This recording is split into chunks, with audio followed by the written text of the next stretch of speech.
जालना जिल्ह्यात ration mafia हादरले.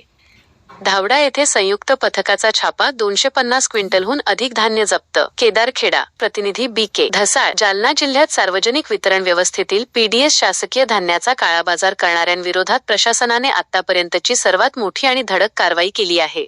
भोकरदन तालुक्यातील मौजे धावडा येथे 2 जुलै 2026 रोजी महसूल पुरवठा आणि पोलीस विभागाच्या संयुक्त पथकाने टाकलेल्या छाप्यात तब्बल 250.66 क्विंटल बेकायदेशीर धान्यसाठा जप्त करण्यात आला आहे. या कारवाईमुळे जिल्हाभरातील रेशन माफियांचे धाबे दणाणले आहेत.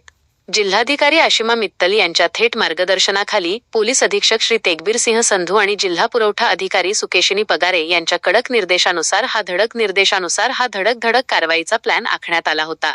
विनापरवाना साठा आणि बोगस कारभार उघड.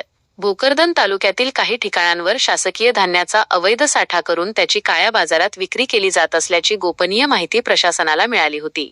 या माहितीच्या आधारे संयुक्त पथकाने धावडा येथील संशयास्पद ठिकाणांवर एकाच वेळी छापे टाकले.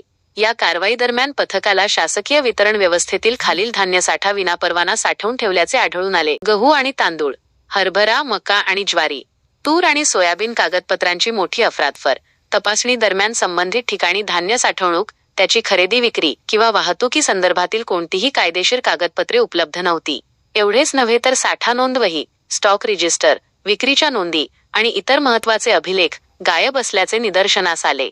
त्यामुळे हा सर्व साठा जप्त करून त्याचे जागीच रीतसर पंचनामे करण्यात आले. कारवाई करणारे ॲक्शन मोडमधील पथक. या मोठ्या कारवाईत पुरवठा आणि पोलीस प्रशासनातील प्रमुख अधिकाऱ्यांनी सहभाग घेतला होता. श्री ज्ञानेश्वर दिवटे, सहाय्यक जिल्हा पुरवठा अधिकारी.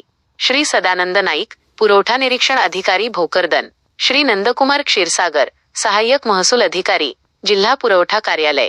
श्री राहुल पल्हाटे, पुरवठा निरीक्षक, जिल्हा पुरवठा कार्यालय.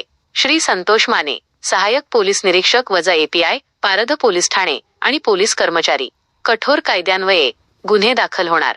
जप्त करण्यात आलेल्या धान्याची किंमत मोठी असून या प्रकरणात गुंतलेल्या संशयितांविरुद्ध जीवनावश्यक वस्तू अधिनियम, एसेन्शियल कमॉडिटीज ऍक्ट आणि सार्वजनिक वितरण व्यवस्था नियंत्रण आदेशातील कडक कलमांनुसार कायदेशीर गुन्हा दाखल करण्याची प्रक्रिया सुरू करण्यात आली आहे.